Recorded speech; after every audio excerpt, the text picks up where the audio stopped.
Movie की शुरुआत में ब्लडस्टोन हथियार के बारे में बताया जाता है, जिसके बाद मूवी के मेन हीरो जैक रसल को दिखाया जाता है, जो कि रात के समय ब्लडस्टोन टेम्पल में यूलिसिस नाम के बंदे का फ्यूनरल अटेंड करने आया था। यूलिसिस वही बंदा है जो कि उस ब्लडस्टोन का मालिक था। इस फ्यूनरल में जैक के अलावा 5 बंदे और भी आए होते हैं, जो कि उसी ब्लडस्टोन को पाना चाहते थे। फिर जैक उसी ब्लडस्टोन को अपनी आंखों से निहार रहा होता है कि तभी उन 5 में से एक बंदा उसके पास आकर उसे बताता है कि अभी तक वो 43 मॉन्स्टर्स को मार चुका है, जिससे हमें पता चलता है कि ये सभी लोग जो यूलिसिस के फ्यूनरल में इकट्ठे हुए हैं सभी के सभी मॉन्स्टर हंटर्स हैं। फिर यूलिसिस की बेटी एल्सा को दिखाया जाता है, जो कि अपनी सौतेली माँ वेरुसा को मिलकर ब्लडस्टोन हथियार की मांग करती है, पर वेरुसा उसे खरी खोटी सुनाकर वहाँ से चली जाती है और वहाँ पे आए उन सभी लोगों का स्वागत करने लगती है और उस रिचुअल के बारे में बताती है जिसमें उन सभी को मॉन्स्टर का मुकाबला करना होगा और जो भी इस रिचुअल में एंड तक जीवित रहेगा वही ब्लडस्टोन का असली वारिस होगा।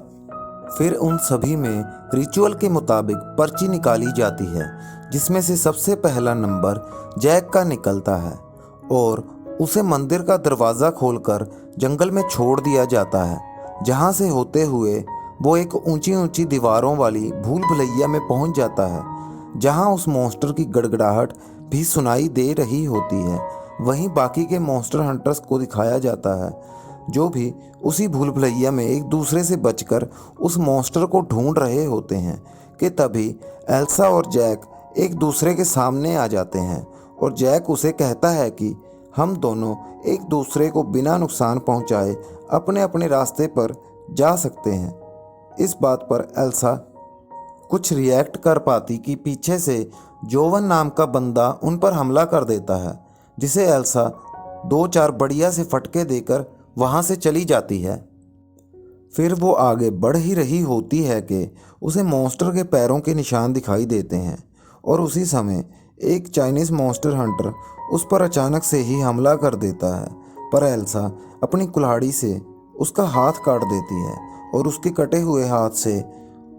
एरो मारकर उसका खेल ख़त्म कर देती है। इतने में अपने जोवन चचा वहाँ पर आ जाते हैं, जिनसे बचने के लिए वो झाड़ियों में छुप जाती है, पर अपने चचा जी तो वहाँ बस अपनी कुल्हाड़ी लेने के लिए आए थे, जो लेकर वो वहाँ से आगे चले जाते हैं। दूसरी तरफ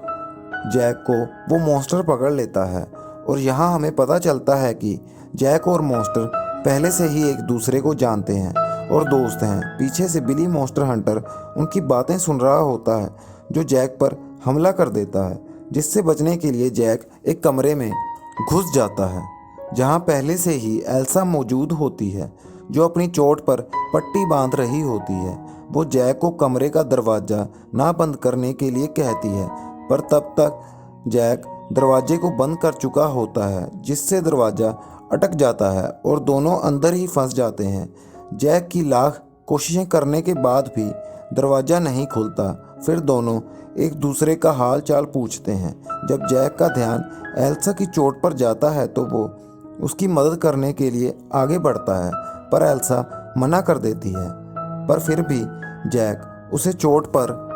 पट्टी कैसे बांधते हैं इस बारे में ज्ञान देना बंद नहीं करता, जिससे एल्सा को कितनी फ्रस्ट्रेशन होती है ये उसकी सूजी हुई थूथ का नक्शा देखकर पता लग जाता है। बट आखिर में जैक की बातें सुनकर वो उसे पट्टी करने देती है। फिर दोनों में बातें शुरू हो जाती हैं और दोनों ये जानकर बहुत खुश होते हैं कि दोनों ही ये खून खराबे का हिस्सा बिल्कुल भी नहीं बनना चाहते। एल्सा यहाँ पर इसलिए है क्योंकि उसे वो स्टोन चाहिए, जो कि इससे पहले उसके बाप यूलिसिस का था, और जैक यहाँ पर उस मॉन्स्टर को बचाने आया है। फिर दोनों में डील हो जाती है कि एल्सा जैक की मदद करे उस मॉन्स्टर को यहाँ से भगाने में और जैक उसकी मदद करेगा उस स्टोन को हासिल करने में। जिसके बाद एल्सा कुछ जुगाड़ लगाकर दरवाजे को खोलने में कामयाब हो जाती है और एक बम जैक को देकर दरार वाली दीवार को उड़ाने के लिए कहती है, ताकि वो मॉन्स्टर को लेकर वहाँ से भाग सके और जैक भी जाते जाते उसे उस मॉन्स्टर का नाम बता देता है जो कि टेड होता है, जो सुनकर वो काफ़ी हैरान हो जाती है कि आखिर एक मॉन्स्टर का नाम टेड कैसे हो सकता है। फिर आगे जाकर एल्सा को वही मॉन्स्टर हंटर जोवन मिलता है, जिसके पीछे से वो मॉन्स्टर झाड़ियों में से निकलता है और जोवन के सिर पर अपना हाथ रखकर अपनी पावर से उसकी हड्डियों का सूरमा बना देता है। और यही हालत वो एल्सा की भी करने वाला होता है कि तभी एल्सा को जैक द्वारा बताए गए नाम टेड की याद आ जाती है, जो कहकर वो उसे बुलाती है और कहती है कि जैक उसको ढूंढ रहा है। जो सुनते ही वो मॉन्स्टर बहुत खुश हो जाता है और वहां से चला जाता है। दूसरी तरफ अपने जैक भैया जब बॉम्ब को एक्टिवेट करके दीवार की तरफ फेंकते हैं तो वो नहीं फटता, पर 2-3 बार और कोशिश करने पर फट जाता है और दीवार टूट जाती है। लगता है ये दीवार अंबुजा सीमेंट से नहीं बनी थी, इसीलिए टूट गई। खैर, दीवार टूटते ही वो मॉन्स्टर फ्री हो जाता है, जिससे जैक को बहुत खुशी मिलती है और वो स्टोन उस मॉन्स्टर की पीठ से उतरकर नीचे गिर जाता है, जिसे उठाने के लिए जैक जब उसे छूता है तो वो स्टोन अपनी पावर से उसे दूर धकेल देता है। तभी यहाँ पर वो चुड़ैल वेरूसा और बाकी के मॉन्स्टर हंटर्स भी आ जाते हैं और ये पता लगने पर कि स्टोन ने जैक को छूते ही दूर धकेल दिया, तो वो जैक को भी मॉन्स्टर कह के बुलाती है, जबकि असली मॉन्स्टर तो ये भूतिया औरत खुद है। और फिर वो सभी मिलकर जैक और एल्सा दोनों को बेहोश करके एक बड़े से लोहे के पिंजरे में कैद कर लेते हैं। फिर जब जैक को होश आता है तो वो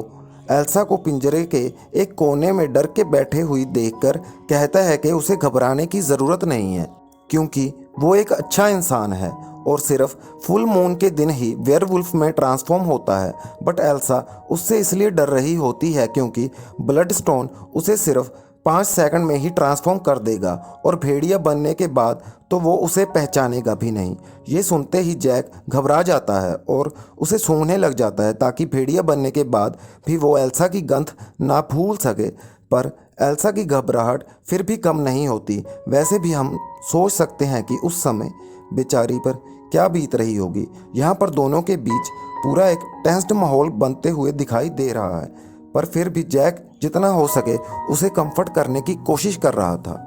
फिर माहौल को और गरमाने के लिए वो गंदी थूथ वाली शैतानों की अम्मा वेरूसा और उसके नल्ले मॉन्स्टर हंटर्स की यहाँ पर एंट्री होती है, जिन्हें जैक फिर भी रोकते हुए कहता है कि ये सब करने की ज़रूरत नहीं, क्योंकि अगर वो एक बार ट्रांसफॉर्म हो गया तो चाह के भी खुद को नहीं रोक पाएगा और चीर फाड़ के सबकी सिट्टी पिट्टी गुल कर देगा। पर घमंडी चादरमोद वेरूसा आंटी बड़े बड़े डायलॉग मारते हुए ब्लडस्टोन को जैक के सामने कर देती है, जिसकी चमचमाती पावर्स से वो ट्रांसफॉर्म होने लग जाता है। ट्रांसफॉर्म होते ही सबसे पहले वो पिंजरे को तोड़कर बाहर निकलता है और उसे सामने देखकर वो चिमकांडी वेरूसा की ज़ुबान उसके गले में ही फंस जाती है और आंखें फुटबॉल जैसे उसके चेहरे में से बाहर निकलने को हो जाती हैं। यहाँ पर हमें मार्वल का वेयरवुल्फ वाला आइकॉनिक फाइट सीन देखने को मिलता है, जिसमें भेड़िया वेरूसा के मॉन्स्टर हंटर्स और आदमियों की कपड़ों की तरह चीरफाड़ करता है। किसी का कान अपने दांतों से उखाड़ देता है तो किसी को बीच में से फाड़कर 2 टुकड़े कर देता है।